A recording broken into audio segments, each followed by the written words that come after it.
ปลายทางสถานีธนบุรี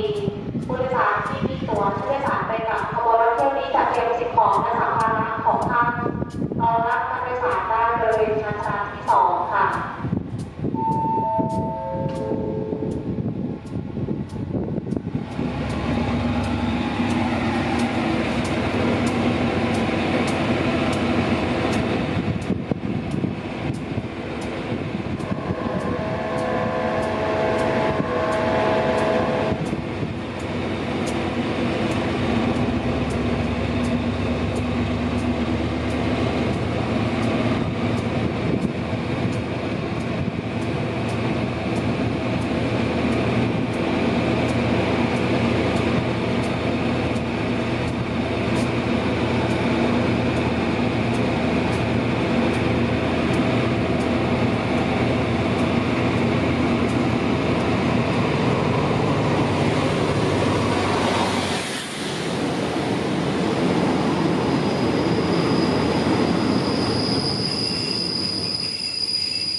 รับส่งผู้โดยสารจากสถานีหลังสวนไปทางสถานีธนบุรีค่ะ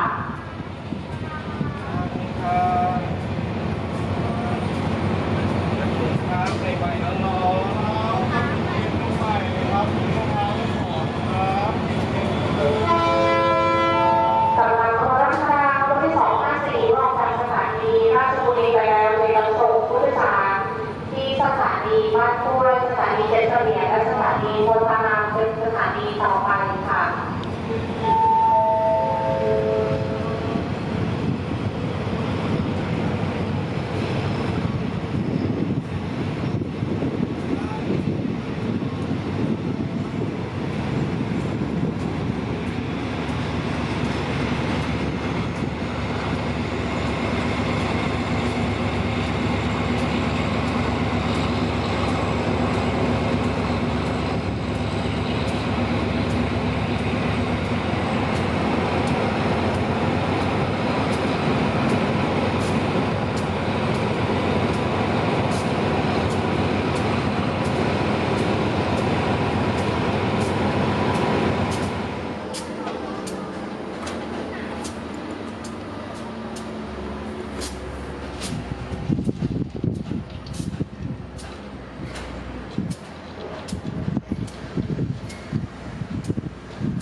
ผู้โดยสารโปรดทราบผู้โดยสารที่ประสงค์จะโดยสารไปกับขบวนรถธรรมดาขบวนที่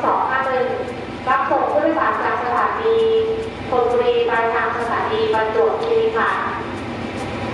วันนี้ขบวนรถเก็บมาเทียบชานชาลาที่2นะคะผู้โดยสารที่มีตั๋วจะโดยสารไปกับขบวนรถธรรมดาขบวนที่251จะเตรียมสิ่งของและสัมภาระของท่านรอรับผู้โดยสารได้ชานชาลาที่2ค่ะ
ผู้โดยสารโคราชที่สถานีราชบุรีผู้โดยสารที่มีความประสงค์จะลงที่สถานีราชบุรีโปรดตรวจสอบสิ่งของและสัมภาระของท่านนำลงให้ถูกต้องและครบถ้วนด้วยค่ะขบวนรถที่จอดเทียบในชานชาลาที่ 2เป็นขบวนรถด่วนพิเศษสปรินเตอร์ขบวนที่ 40รับส่งผู้โดยสารจากสถานีสุราษฎร์ธานีปลายทางสถานีกรุงเทพอภิวัตรค่ะ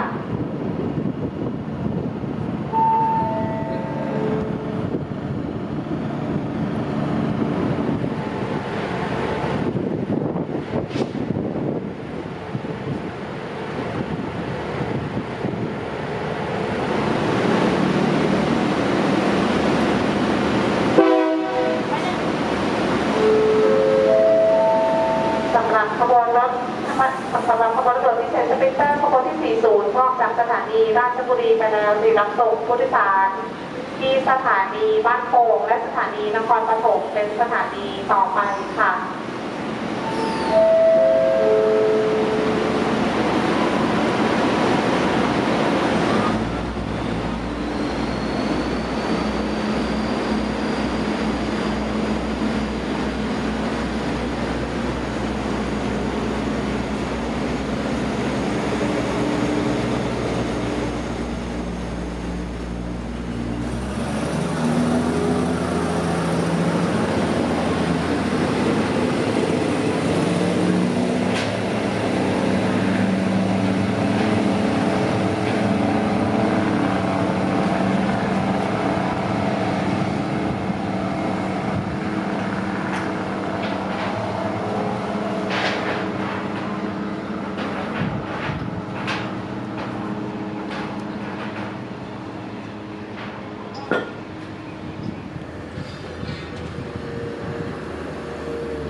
ารโปรดทราบที่นี่สถานีราชบุรีผู้โดยสารที่มีความประสงค์จะลงที่สถานีราชบุรีโปรดตรวจสอบสิ่งของและสัมภาระของท่าน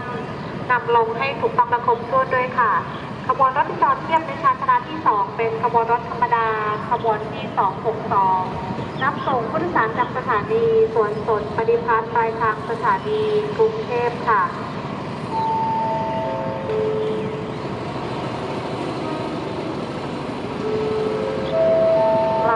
สำหรับขบวนรถธรรมดาขบวนที่262เมื่อออกจากสถานีราชบุรีไปแล้วจะรับส่งผู้โดยสารที่สถานีเจ็ดเสมียนและสถานีโพธารามเป็นสถานีต่อไปค่ะ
ที่สถานีราชบุรีผู้โดยสารที่มีความประสงค์จะลงที่สถานีราชบุรีโปรดตรวจสอบสิ่งของและสัมภาระของท่านนำลงให้ถูกต้องและครบถ้วนด้วยค่ะ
วัตปลายทางสถานีสุไหงโกลกและปลายทางสถานีปาดังเบซาเนื่องจากวันนี้ขบวนรถเที่ยวนี้ตู้นอนปรับอากาศชำรุดนะคะต้องรอเปลี่ยนตู้โดยสารใหม่ที่สถานีสารยานะคะหากทางสถานีทราบกำหนดเวลาช้าที่แน่นอนจะประกาศให้ทราบอีกครั้งหนึ่งค่ะสถานีราชบุรีในนามของการรถไฟต้องกราบขออภัยท่านผู้โดยสารในความล่าช้าของขบวนรถด้วยค่ะ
ผู้โดยสารโปรดทราบ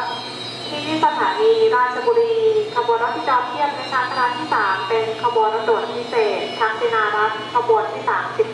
31รับส่งผู้โดยสารจากสถานีกรุงเทพอภิวัตรปลายทางสถานีชุมทางหาดใหญ่ผู้โดยสารที่มีตั๋วใช้โดยสารไปกับขบวนรถเที่ยวนี้จัดเตรียมสิ่งของและสัมภาระของท่านนำขึ้นโดยสารบนขบวนรถเป็นที่เรียบร้อยค่ะ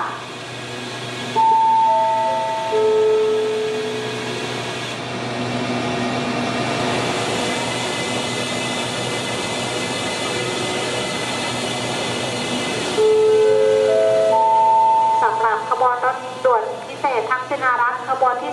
31เมื่อออกจากสถานีราชบุรีไปแล้วจะรับส่งผู้โดยสารที่สถานีเพชรบุรีและสถานีหัวหินเป็นสถานีต่อไปค่ะ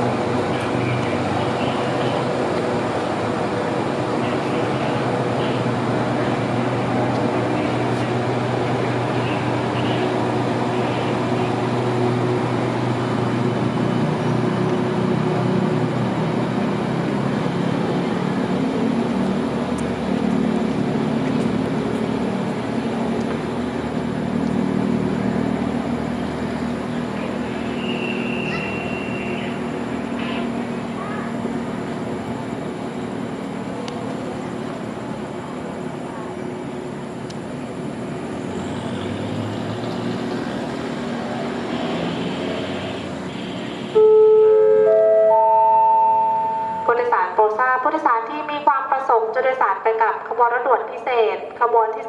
37รับส่งผู้โดยสารจากสถานีกรุงเทพอภิวัตรปลายทางสถานีสุไหงโกลก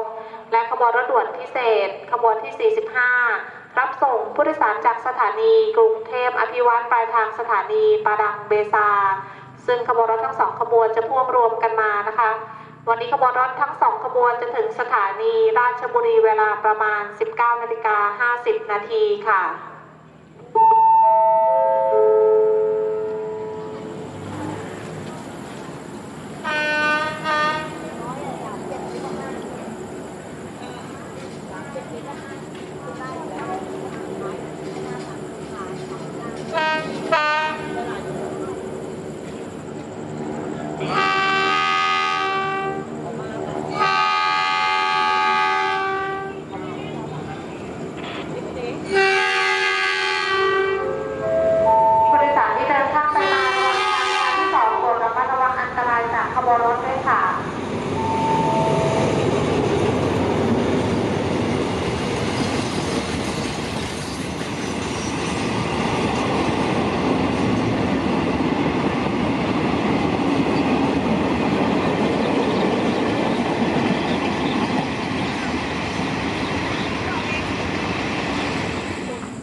ขอทราบที่สถานีราชบุรีผู้โดยสารที่มีความประสงค์จะลงที่สถานีราชบุรี เขาลงข้างนู้นแล้วเรามาเดินมาฝั่งนี้ยังไง นำลงให้ถูกต้องและตรงเพื่อด้วยค่ะขบวนรถที่จอดเทียบในชานชาลาที่ 3 เป็นขบวนรถเร็วขบวนที่169รับส่งผู้โดยสารจากสถานีกรุงเทพอภิวัตรปลายทางสถานียะลาค่ะ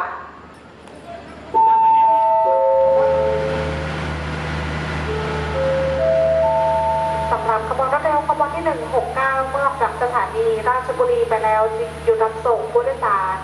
ที่สถานีปากท่อสถานีเพชรบุรีและสถานีชะอำเป็นสถานีต่อไปค่ะ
ที่สถานีราชบุรี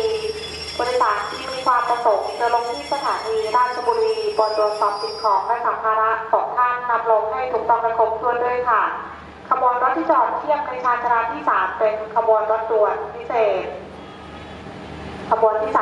37รับส่งผู้โดยสารจากสถานีกรุงเทพอภิวัตรปลายทางสถานีสุไหงโกลกและขบวนรถด่วนพิเศษขบวนที่ 45รับส่งผู้โดยสารจากสถานีกรุงเทพอภิวัตรปลายทางสถานีปาดังเบซาขบวนรถทั้ง2ขบวนพ่วงรวมกันมานะคะ